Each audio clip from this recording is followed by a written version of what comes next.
Hello, welcome to Ball Around the Head. This is not Daniel's voice for the first time. He will be back next week, but we have the friends and family of Andrew, Garrett, and Steve.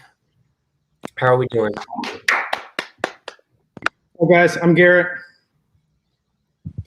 Steven, pleasure to be here. All right. We're going to start off by talking about Oladipo and his fit with the Heat. If you haven't heard, back at the trade deadline, the Heat acquired Oladipo from the Rockets for Avery Bradley, Kelly Olynyk, and a 2022 first-round pick swap. Andrew, how do you think Oladipo will impact the Miami Heat going forward? Well, you can already see in Miami's games, Victor Oladipo absolutely destroyed the Warriors the other day. And there's that viral clip of him stealing the ball from Steph Curry. So his impact's already seen on the team. And Victor Oladipo most likely is a trustable shot creator. So by the end of the game, when Jimmy Butler's played 40 minutes and Bam Adebayo's did also played 40 minutes, and Gordon Dragic's his heel is injured in the fourth quarter, they'll have Victor Oladipo there to, play some valuable minutes for them. So yeah, he's had a pretty positive impact on the Miami Heat, and the Rockets got nothing from him. So, what do you think, Steve? I think I agree. I believe he does shot making ability as well as shot creating ability. I think you lose something a little bit on defense with Avery Bradley. However, the game of basketball is putting the ball in the hoop. So when it comes down to it, you do get a little more firepower from the trade. I do think it's a good one moving forward, but it really is how he comes back from the injury, and the pass with Victor Oladipo and his supposed imbalance issues can have a factor in him moving forward if he does not get into proper game shape or even out his imbalance or whatever that he seems to still have. Seems to be still kind of an injury-prone guy, whereas Avery Bradley. Avery Bradley. Yeah, he seems to be. He seemed to have been a person that they could rely on maybe a little more consistently. But in the fourth quarter, deep in the playoffs, I think healthy Victor Oladipo, even 80%, will end up benefiting the Miami Heat in a positive manner. Yep. Garrett? I remember there was a second, right, where the Heat were looking to maybe get, LaMarcus Aldridge as well. I mean, imagine if they got Marcus Aldridge, Victor Oladipo. I mean, clearly they won. One of the teams that definitely won the draft. I mean, I like watching Kelly Olynyk play, but they still got a steal on that one, right? I'm excited to watch the Heat play. I mean, I root for them, but at the end of the day, what are they? I'm seeing here they're 8.5 games back. That's a really competitive spot to be. We'll see if they can step it up and get in the playoffs, but it's going to be a uphill battle for them for sure. We got the Celtics, we got the Knicks making stuff happen, obviously the Hornets and the Hawks. But as I said, I think they won the draft. As a Warriors fan, I'm envious that the Heat were successful in this whole draft thing because the trade deadline. But I'm excited for the Heat, man. I'm excited. Wait, why would the Warriors not be successful in the trade deadline? Is it because they still have Kelly Oubre? It's because they still have Draymond Green, who scored 2 points yesterday. 2 points. As Steven likes to say, the game of basketball is getting the ball in the hoop, and you can get all the steals, you can get all the rebounds, but the ball has to go in this hole. And Draymond Green doesn't like to do that. So yeah, they definitely. But his sandwich has steak. Actually, look at the full version of that commercial that they played earlier when it dropped, and Draymond gets roasted. It's actually they changed the commercial. They cut a certain part. Who's the other guy in that commercial? What's that dude's name? Jason Tatum. Dude, Jason Tatum, aka Jason COVID lungs Tatum, Dude, blasted Draymond Green. Pretty much, I forget the exact line. You have to watch it, blasting him. They cut that. That commercial is totally different.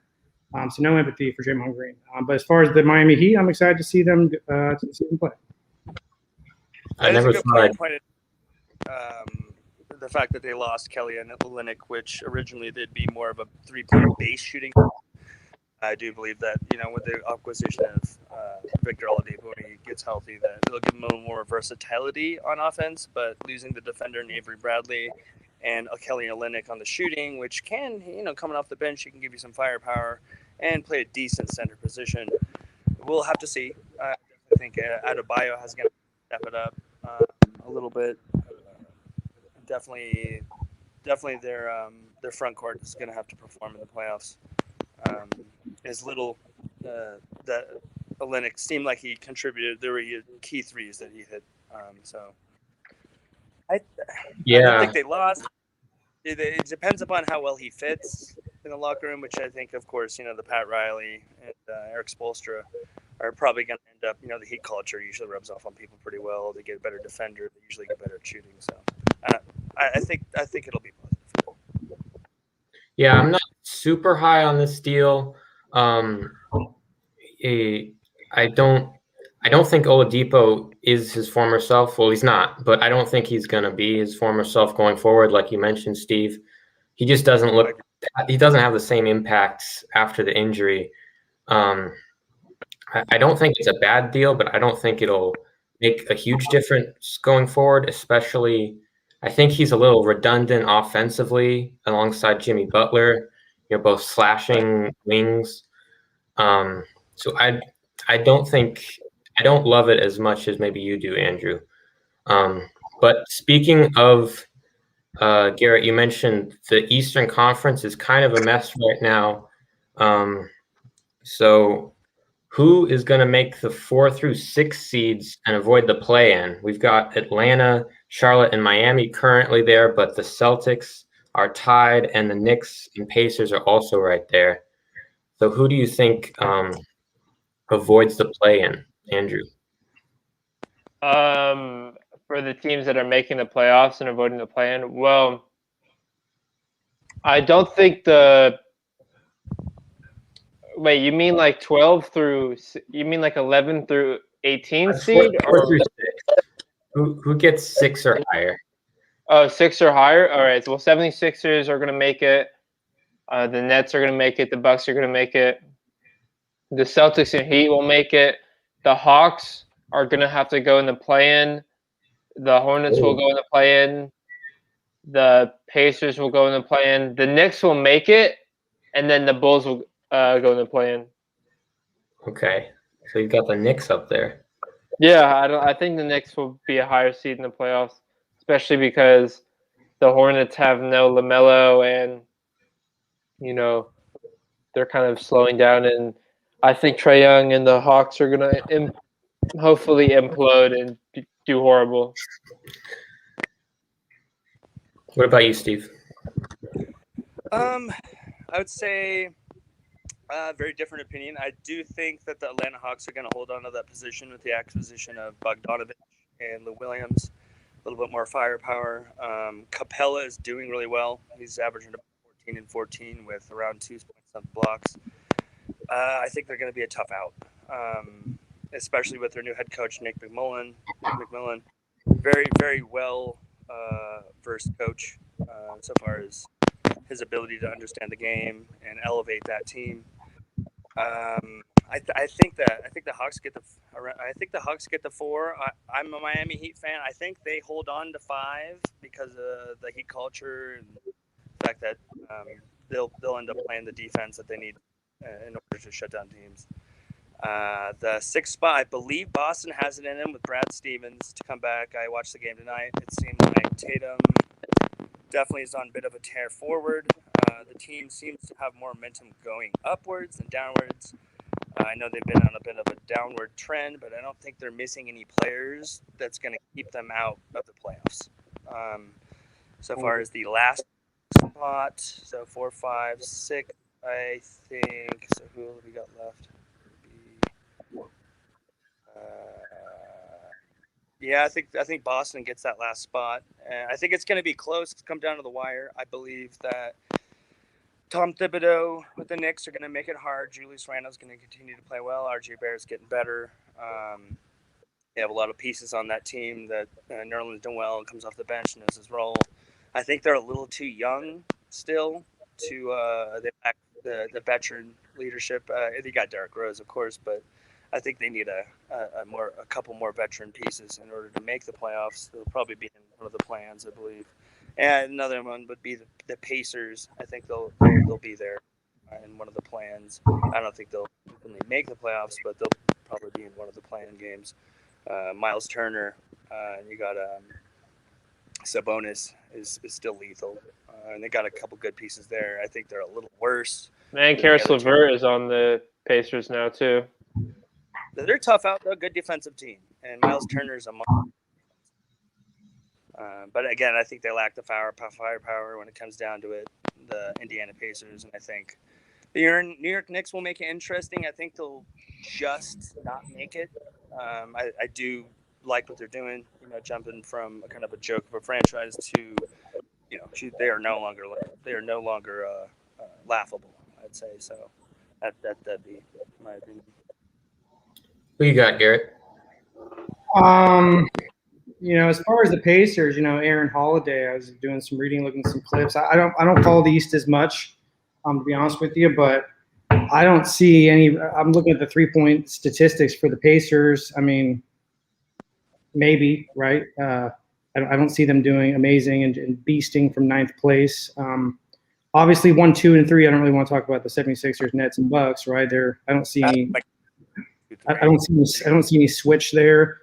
The Heat, just because my buddy Steven's a Heat fan and Dwayne Wade is a god, I always want to see them win.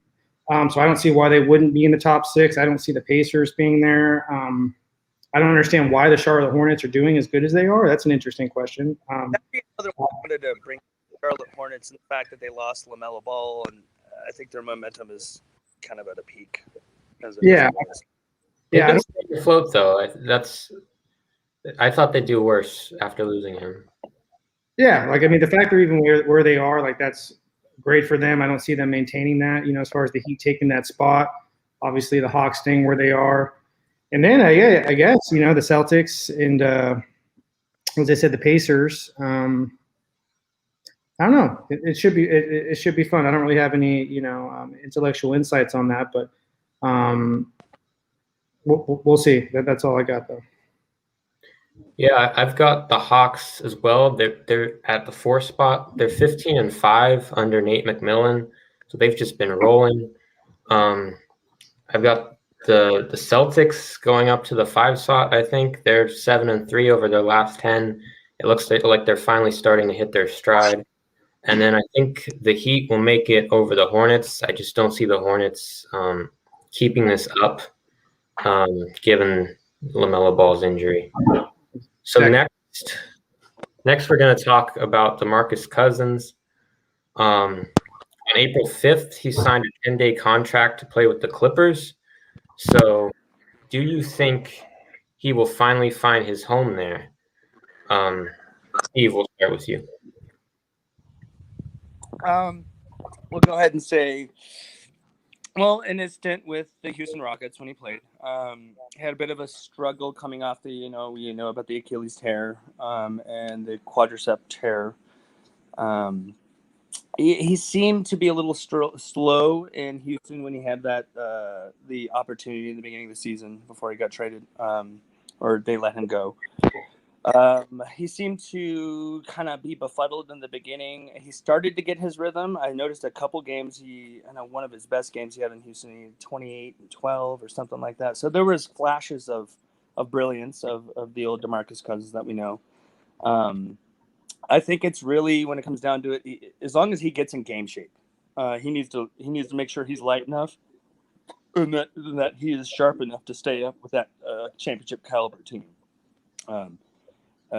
Is really, I feel like he can find his home there. Definitely coming off the bench, doing kind of like a Carmelo type role or something like that. 13 points off the bench, maybe 6 rebounds, something like that. Do some decent defense. He's no major defender, but I feel like he can put a body in the way of some people, especially if he's in game shape and he's moving right. We all know that when you get different injuries like that, he's going to have to work on getting more in shape and essentially just being able to move up and down the court with the Clippers on fast breaks and things like that. I think it's a possibility. I think he can make it. I think he can make it a home there. I feel like he's past his attitude problems that he had in Sacramento. I feel like he's mature enough. He's considered a veteran. He's a positivity aspect in the locker room as long as he maintains his composure. I think he can. It's based on his in-game shape and his conditioning going forward. Because he can hit the three. So anybody who's big can hit the three. And he's not a bad passer. He's not great, but he's got a decent IQ. Okay. Garrett, what do you think? I mean, at 6'11", 270, I don't think there's really anything that DeMarcus Cousins can't do as long as he doesn't balloon to 308 pounds anytime soon. The few games I recall, I think January with the Rockets, his defense sucked, man. Like this dude getting up and down the floor, it's like a slow-moving, like FedEx truck that's just like barely getting to its destination. So, I mean, I don't know, man. I think he needs to stay in shape and as I think Stephen, I mean, he needs to stay up with that fast break. He needs to get a little quicker. But as I said, 4-time All-Star, 6'11", 270, I'm sure he can make it work as long as he stays healthy. I'm a little bit bitter for him for his lack of, uninjuredness on the Warriors. But, I mean, as long as he stays healthy and stays engaged and doesn't balloon to 308 pounds and become like a rhinoceros, then I think you do great, man. All right. What do you think, Andrew? Well, I think DeMarcus Cousins finding his home is long gone because he's, for now, known as a ring chaser. It started with the Warriors signing for a minimum deal and then going to the Lakers and then not playing and then getting traded he was waived and then he went to the Rockets and then he went to the Clippers. But the only thing that's home for DeMarcus Cousins in the Clippers is Rajon Rondo, because they played on the Pelicans and the Lakers together and the Kings together. So wait, I'm pretty sure they played on the Kings together. I don't actually know about that one. But I don't think that one's true. Wasn't it? Okay, but hold on. Pelicans, Lakers, Clippers. Did I play anywhere else? I don't think so. Kings. I thought DeMarcus the Kings. Yeah, but maybe Rondo didn't play there. But anyways, it's fun to see that duo back. And no, I don't think he'll find his home with the Clippers because there's better centers that they could get. So no. But will he win a ring? Maybe. Oh, that's bold. Anywhere from the Clippers could win. Yeah, he can I agree with you, Andrew. I don't have any reason to think the Clippers will be the place that he finally sticks after all these destinations he's been. I hope he does. He's a great player when healthy, but the when healthy part is just almost non-existent at this point. Like you mentioned, he's become kind of a ring chaser. I think if he ever finds a home, it's not going to be on where he lands on a championship team and then they just decide to have him stick around. I think it's going to be a more bottom of the barrel team who just wants to get some scoring and get some fans in the building or something like that. Yeah, but I'm doubtful about the Clippers. What was that? Oh, all right. So next we're going to talk about the Lakers. Obviously, a lot of injuries recently. They have dropped to the 5 seed. Andrew, as a fellow Lakers fan, is this concern you?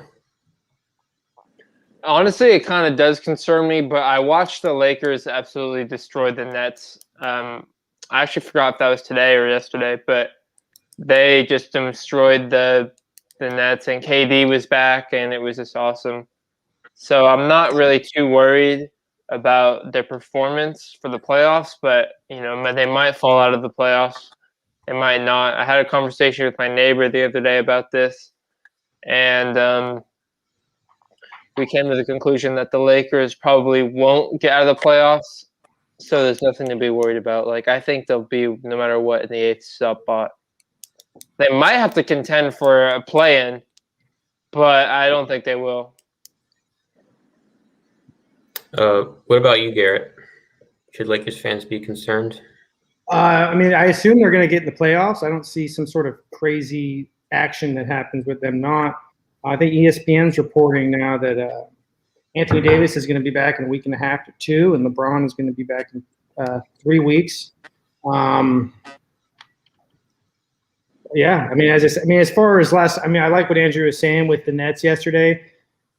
I wouldn't say that was a fair comparison because the Nets wouldn't know a center if it bit them. They don't have anything in there to contend. LaMarcus Aldridge was inferior to Andre Drummond. So that was just a matchup problem. I don't think that's like some sort of symbolic situation of, whether the Lakers are good or bad. I think that's the Nets are like the best team in the league right now, or one of. So it was definitely a good win. Yeah. Well, not without James Harden. Oh yeah. The Nets haven't been healthy all year though. This is they've had their big three healthy only for 7 games this whole year, and they still atop the East. So that was definitely a good win. But go on.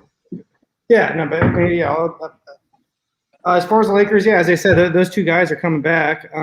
Anthony Davis is going to come back in a week and a half. So once he's there again, I don't see any reason to be concerned, especially because they don't have. The Warriors aren't really even. We see Steph Curry losing after hitting 40 points. So I mean, they're not coming for him. The LA Clippers are beasting right now, man. And I know we're going to talk, I think, about the Jazz and the Suns. But I mean, is the question more about, are we worried about them performing in the playoffs or their future, or what exactly?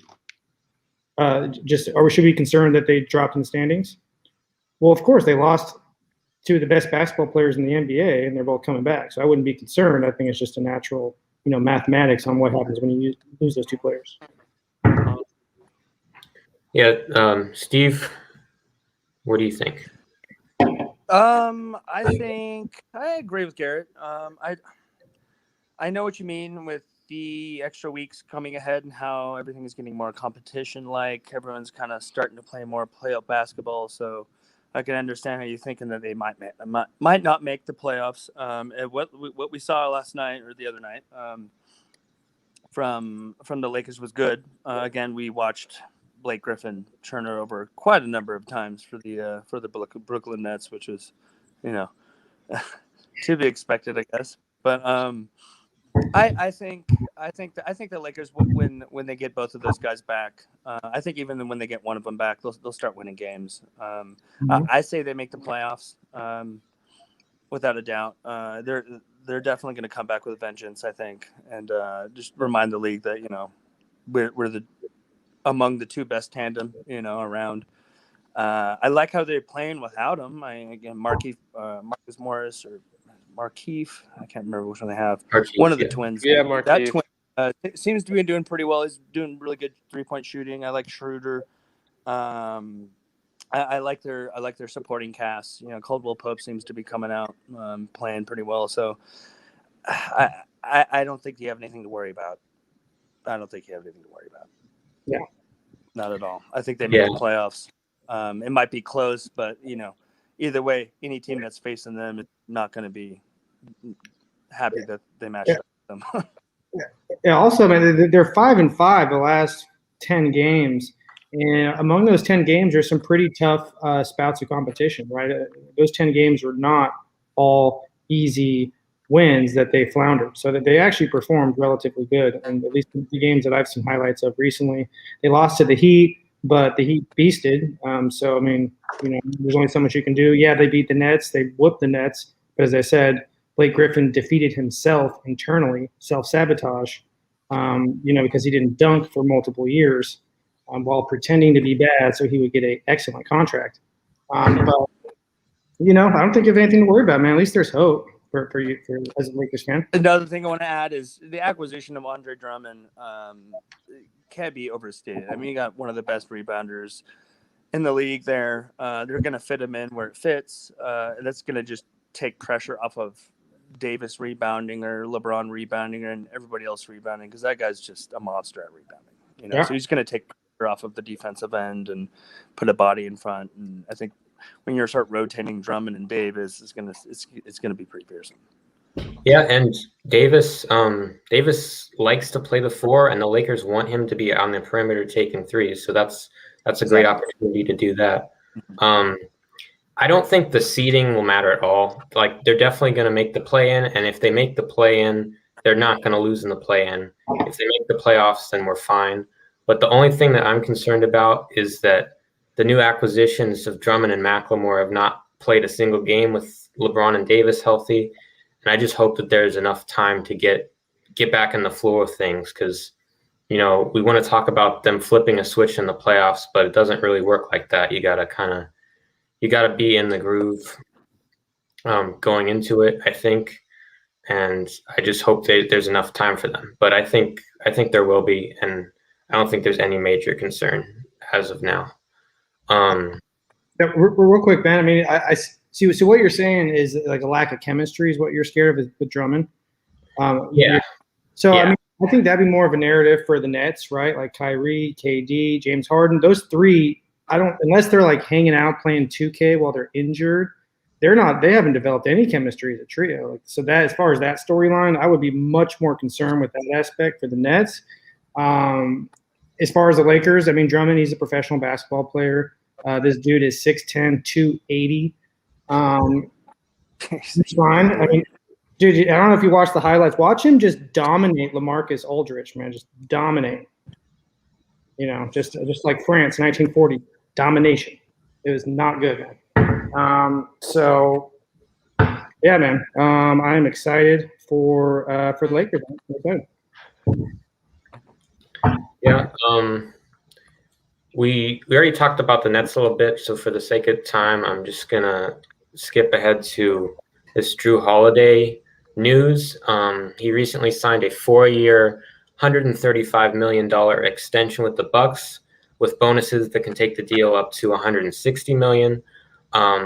So, how big is this for Holiday and/or for the Bucks, Garrett? I'm gonna pass. I really don't know. I know that the German, or sorry, the Greek freak and his brother, who is inferior to his Greek freakdom, they're already beasting. So I mean, if you're adding that guy on top of there, I don't see how. I assume good things are happening. As far as that number, people are getting so much money to play basketball. Like, what is that? 20? It's like $30-something million. What does that average out to? Like 30. That's a lot of money to play basketball. I don't know. Are they just printing the money over there in Milwaukee? I don't really know, but Well, they got a lot of bucks. oh,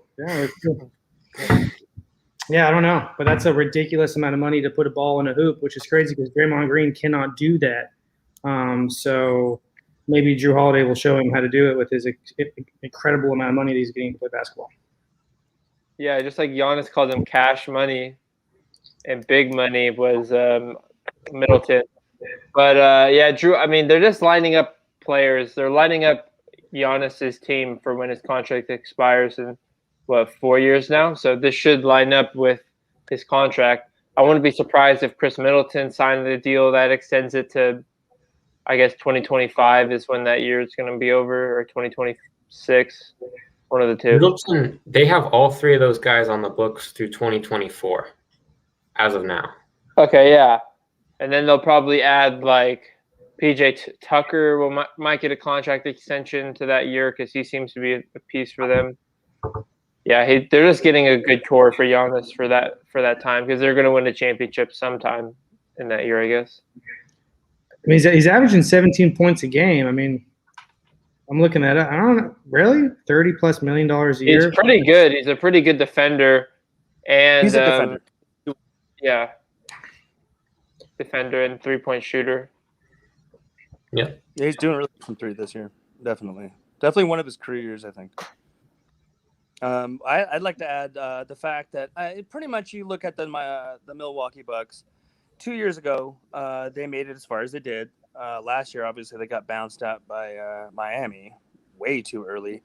If you really have to look at the construction of the team 2 years ago when they had Malcolm Brogdon, they had a playmaker, a pretty good defender in him. Since they lost him, they've kind of been going downhill. They tried to replace him with Drew Bledsoe, and that obviously didn't work. Eric Bledsoe, yeah. And now they got Jrue Holiday, which is basically, a better defending version, a little worse at playmaking, depending upon your opinion, than a Malcolm Brogdon. But it fits what they had lost 2 years ago. And I think they need to secure that point guard position to have a steady veteran point guard who, obviously is athletic, can shoot the 3, defend as well.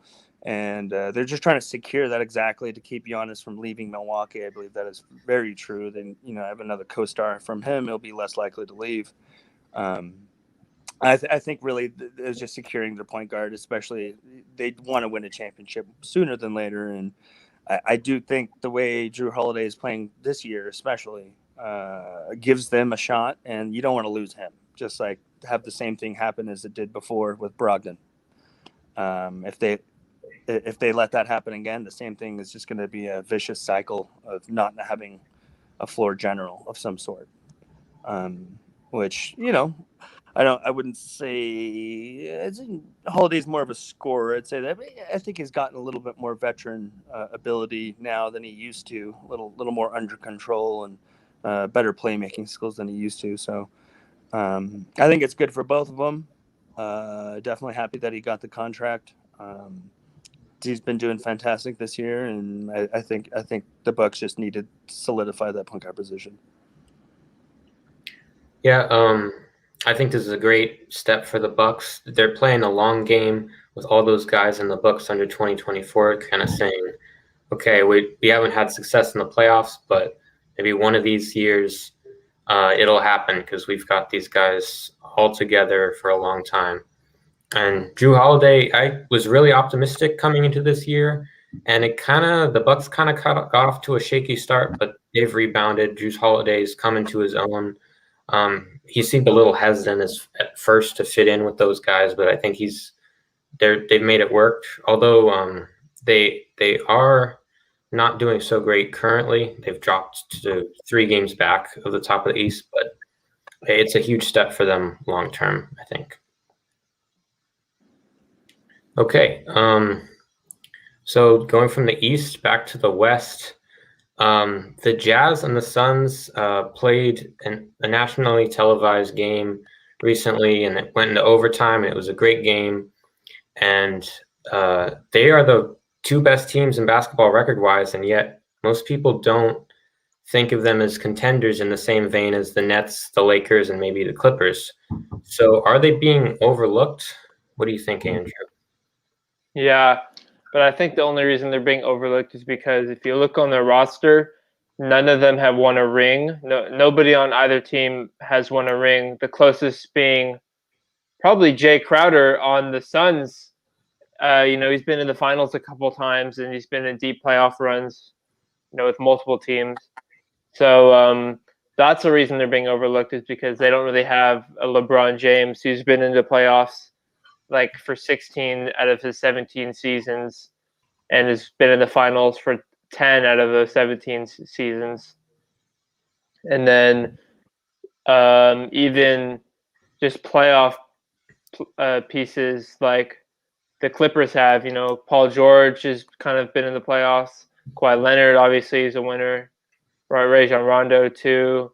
And the Suns and Jazz, what do they have? They have this Jazz who I'm pretty sure have only won one first-round series in the past 6 years, and CP3 who made it to the semifinals with the Rockets twice and lost.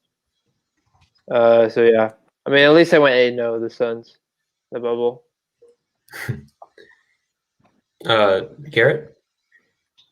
I mean, I remember that the storyline at the beginning of the season was the Phoenix Suns. They're playing excellent basketball. I don't know if they have any injuries. Do you guys know if they have any major injuries that they're contending with? Mm-mm. I mean, Devin Booker, Chris Paul. I mean, these guys are playing some. Obviously, Jay Crowder. They're playing some serious basketball. I actually just watched I think it was the night 2000. What year did LeBron and Chris Paul play in the same NBA, or sorry, the same high school? Olympic. No, the high school All-Star game.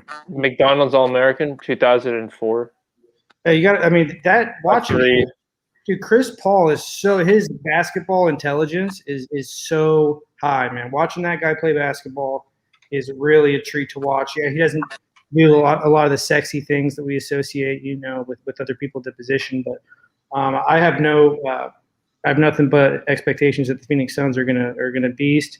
The Jazz, I haven't really watched them too much, but as I said, they've been top in the West for some years now.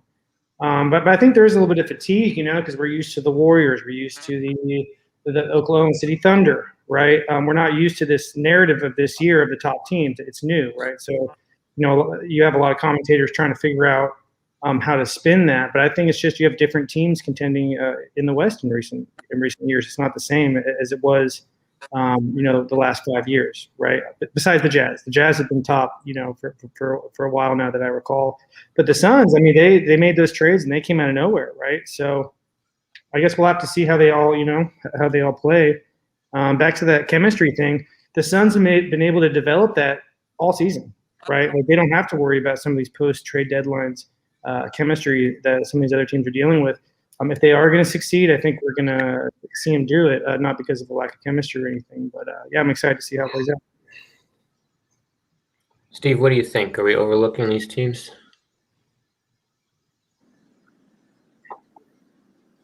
Steve, what you got? Oh, were you asking me? Yeah. Are the Jazz and Suns overlooked? What's going on here? My phone's just kind of cutting out here. Sorry, guys.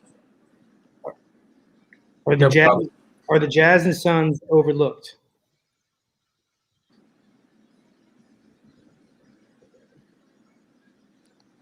All right, that's okay. I'm just gonna say, yeah, I agree that the Jazz and the Suns, we should be taking them more seriously. It's the Chris Paul effect. I think he's, in terms of coming to and going to teams and having an effect on winning, it's second only to LeBron James in recent history. I mean, you saw what he did with the Thunder. He's gone and now they're at the bottom. And then the Suns, who we've for a long time thought they should have been better than they were. As soon as Chris Paul arrives, Devin Booker and DeAndre Ayton are playing to their full potential and actually winning games. I would lean towards the Jazz in terms of who has the best chance to win it, just because I feel like Donovan Mitchell, he's been in the playoffs a lot now. I think every year he's been in the league, he's been in the playoffs, I'm pretty sure. And I think he's finally got enough experience where he can lead a team that has a chance at winning a championship. Steve, are you back with us? Yeah, I'm here. Can you hear? Yeah, I agree. I think the Suns. Again, I saw the immediate improvement through the acquisition of Chris Paul, of course. Devin Booker's elevated his game this year. He's shooting higher percentages than he did previous years. Again, Ayton is definitely a force. Crowder, of course. I think they play really cohesive basketball. I do feel like Chris Paul is the voice in the locker room. Kind of ends up, influencing a lot of defense-related things down the stretch that the Phoenix Suns didn't have before. I definitely think they're contenders. Absolutely. You have to look at their record. I mean, they've been doing great. They've been winning games. So I think you can't sleep on the Suns. As far as the Jazz go, you got the arguable defensive player of the year, Rudy Gobert, as a rim protector. I know it's a 3-point shooting game in today's game, but you do still need those 2 points. Donovan Mitchell, I have to agree, has been elevating his game and definitely has been in the playoffs. You can't say the same about Chris Paul and the Suns. I don't think Booker's really had the playoff experience the same way, but I kind of agree with you, whoever said that. So far as the Utah Jazz maybe having a better chance. I know they got Ingles. They got a lot of guys that can shoot. They're one of the better shooting teams in the league. They can play good defense.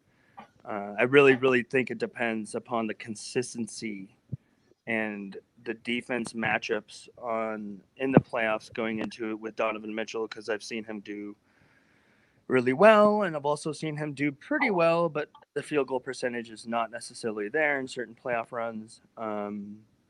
So I mean, I definitely give him a shot, and with the Utah Jazz, especially with Joe Ingles and their supporting cast, they have a lot of guys that can dismantle a team.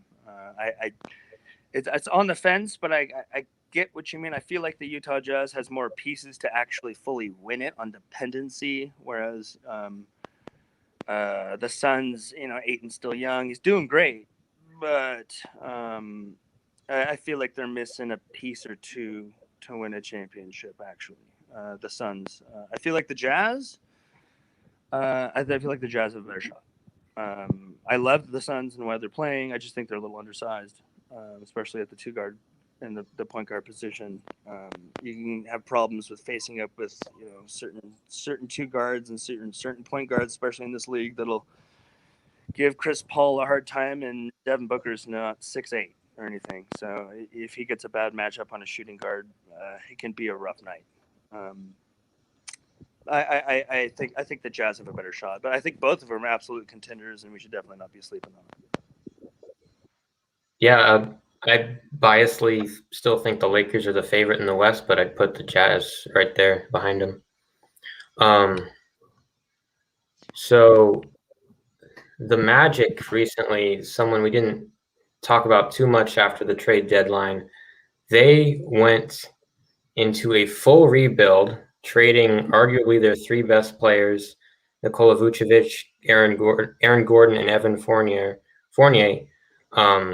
They got back Wendell Carter Jr., Otto Porter, Gary Harris, R.J. Hampton, Jeff Teague, 3 first-round picks and 2 future second-round picks. Was this full rebuild trade deadline for the Magic a good move? What do you think, Andrew? Yeah, I think it was a pretty good move to get rid of superstars when they're not out of their stardom, like with who was it? Yeah, I guess like James Harden and Russell Westbrook. I thought it was a good idea to trade those two before the playoffs, because eventually they would leave, and obviously the Rockets got like kind of nothing for James Harden, and they got a bit for Russell Westbrook, but they traded both of them at the end of the day. So yeah, I think it was a good thing to trade these players before their stardom is over. Kind of like what Minnesota's doing right now with Anthony Edwards, Karl Anthony Towns, and D'Angelo Russell. They're all on the trade market for the rest of the season. So that's a good move. Okay. Steve? I agree. I think it's a good move. I think the Orlando Magic they've had a bit of a time competing recently with the way the NBA has been designed. Vucevic, great player. I hate to see him leave. I think he averaged 17 and 9 or something in Orlando. He had a really good stint there. Aaron Gordon. He's a great player. He's definitely in his prime. But again, you got to get your money for the people while they're still good. I think it's smart. Fournier, great player. Got to get the money for their worth for rebuilding. I think there's a good move. They weren't really going forward as good as Vucevic and Gordon is. Gordon's not good enough at shooting. Obviously, Vucevic is good, but he's not. I wouldn't consider him elite in this league. He's a good piece on the team, but I think it's smart that Orlando did a rebuild because on the existing parts, they were just going to do middle of the pack competing and usually not make the playoffs. They have been. it's been a while since Rashard Lewis has been in those times with Dwight Howard. Orlando is at one time there that you be that I think they're aiming towards getting back there with a potential draft pick and new guys and rebuilding. I think it's smart for them. They weren't going anywhere forward. Those guys are just going to get older and worse, and they'll just keep trying to patch the hole that was the ship's thinking. I think. So I think it was a good one. What do you think, Garrett? Yeah, just in researching this a bit, I know what they got, 3 incoming first-round draft picks, correct? But those come with contingencies. Those are not 3 guaranteed first-round draft picks. So just in researching it, that there's definitely pathways to where the Bulls and the Nuggets can retain those draft picks. So it's like, all right, you got rid of your stars for this like strange pyramid scheme of draft picks. If it all works out, then yeah, that's if you want to rebuild your basketball team, you need to get rid of those stars while they're worth some money, and then get those fresh guys. But let's hope it doesn't all go to hell and that they don't end up getting rid of those guys and not getting those draft picks, which I don't really understand that. I don't really understand the whole contingencies with draft picks. That seems like a strange mechanism. I'm sure people get paid a lot of money to make these decisions, but just from what the 2025 pick is protected. So I haven't looked into exactly what the protections are, but basically the protections mean that if the team that's sending the pick would have a certain, like if it's top 3 protected, if they would get a top 3 draft pick, then that's the scenario in which they keep it. But otherwise, they send it. Well, it's the incoming first-round draft picks. They went balls to the wall, and as you guys were saying, they got rid of their good guys. But it was the gamble was to start this rebuild next year. So they're getting those 3 first-round draft picks this next next draft, but they're not guaranteed. So it's a gamble, right? I think it's too early to see whether it was worth it for them. Just a couple of weeks passed, but I'm definitely gonna keep out for that one. That's really interesting to see how that works out. Available, that can make a big difference to outlook. Trying to rebuild other free agents being available next year on that rebuild, not necessarily building off the draft picks, but getting those players going too. Yeah, I also don't know the class as far as next year. I mean, it just depends on who's available to be who comes in the draft. So I guess that's another line of research to see who they may even get for those first 3. Like if it's a weak class, the picks are, there's one in 2021, one in 2023, and one in 2025. So they're not all for next year. Oh, okay. I guess I misread that. That one next year is going to be key. Yeah, I don't have a problem with the idea of them trading these guys, and because obviously they're not doing well this year. I think a rebuild is appropriate, but I don't know. I feel like they could have gotten more for them. Oh, okay. I feel like they could have gotten more for these guys. Like Wendell Carter is a good young piece, but at Fournier, you just got Jeff Teague and 2 second-rounders, and Vucevic, he's an all-star. I've liked his game for a long time. I don't know. It feels like they could have gotten more from me. Yeah. Hopefully we'll get Steve back, but in the meantime, our final topic. James Wiseman tore his meniscus on Saturday and is likely to miss the remainder of the season. Andrew, how does this affect the Warriors? Well, I mean, the Warriors haven't even – James Wiseman is developing into the Warriors, and I'm pretty sure they're going to get rid of him. I thought that was something I read was the Warriors looking to flip James Wiseman. I mean, their season's not even – that just diminishes any chance that they probably have to go to the playoffs. I don't think Warrior fans are expecting to make a deep playoff run or like a 2015 dark horse run. It's just not happening this year. But that just allows them to prepare more for next year. I think next year the Warriors will do good. But it doesn't really change anything this year. It's already a bad season. Garrett? Let's just get some stats, right? So he's averaging 11.5 points a game. That's good for 110th in the NBA. So we can't pretend that somehow losing, and I guess that doesn't, obviously that's, points per game is not the only statistic in basketball. He's, that doesn't take into account your defensive stats, but it's not like losing him from a points perspective is somehow akin to Klay Thompson, right? But let's go back to some history, right? COVID-19 pushed back the draft substantially. That impacted summer league, right? Normally when you're drafted, you come in, you play some summer ball, you get used to playing to a higher caliber of guys. You get used to the game. So the rookies really missed that, right? So everyone. Then James Wiseman comes to the Bay Area. He gets COVID, right? So he missed training camp and he missed the preseason. And he still started the first game of the NBA season. I think he threw down 19, 20 points, right? Clearly he had his fumbles. He messed up his wrist.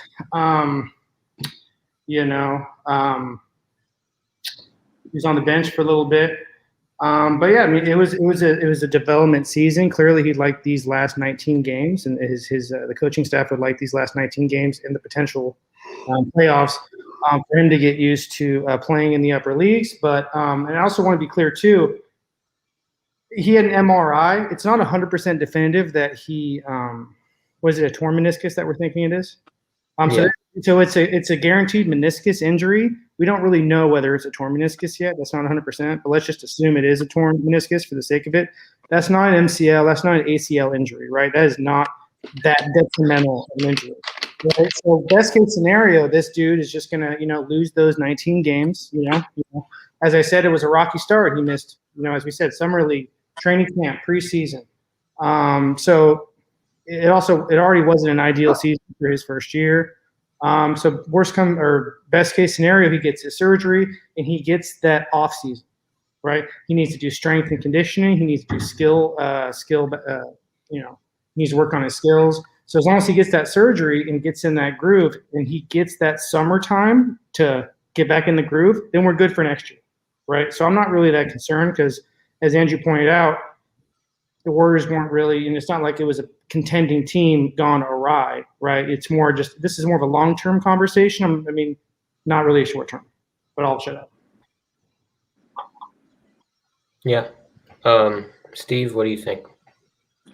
I agree with Garrett. I think it's of course short-term loss for them. I don't think they're going to make the playoffs after that, of course. I think that I agree with him. He's got to do some strength and conditioning. Potentially why he did get hurt is from missing all that time early, getting COVID, et cetera, and missing that time. And he's probably not in the best condition that he would like to have been and potentially could have avoided the injury. But, things happen. I think next year, again, it's a meniscus tear potential. Let's say, assume the worst. It is meniscus tear. I believe if you look at the past track record of people that have gotten meniscus tears, one of them throughout there, Russell Westbrook's gotten a few of them. It's not a major knee injury. He'll come back. I think it's definitely would be a little bit bigger of an injury for them if he was more of like a mobile guard kind of situation who, had a lot of he'd handled the ball a lot and whatnot. Not to say it's, not a good, it's definitely a bad thing for them. I don't think it's affecting them next year. I think Wiseman's going to have the summer and, the preseason to get in game shape, and he'll come back better next year. He'll definitely average a few more points, probably gain some knowledge potentially. And I think that they're going to come back strong next year. I don't think it long-term affects them at all. I think short-term, again, they're not making the playoffs, but he'll come back strong. And I don't see it becoming a long-term issue for them at all.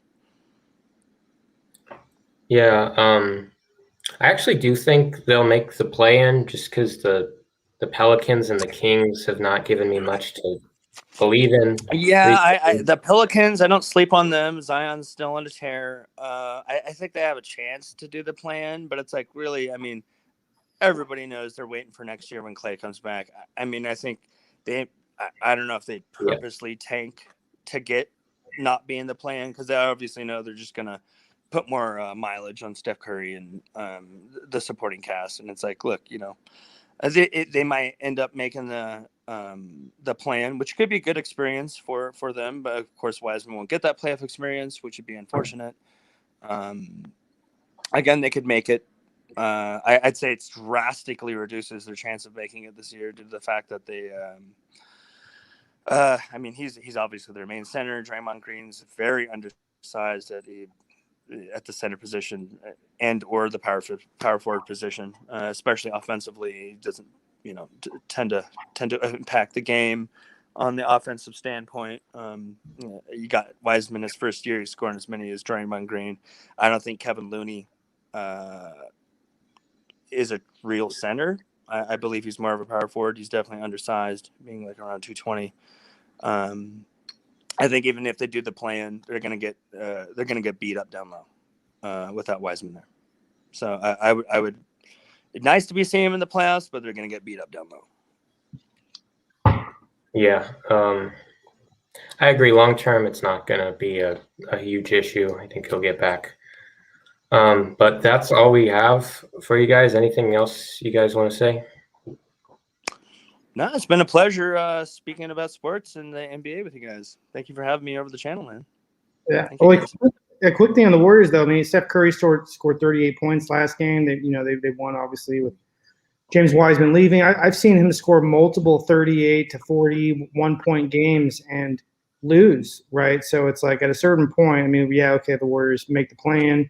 Who cares, right? They're not going to be past a couple of the teams say they were to get there. I hope they don't make the playoffs, to be frank, man. I want to save these guys and let them chill out, take that off season, and get back and get excited about basketball and not get slaughtered in an unfortunate playoff situation. It's not good for anyone's confidence.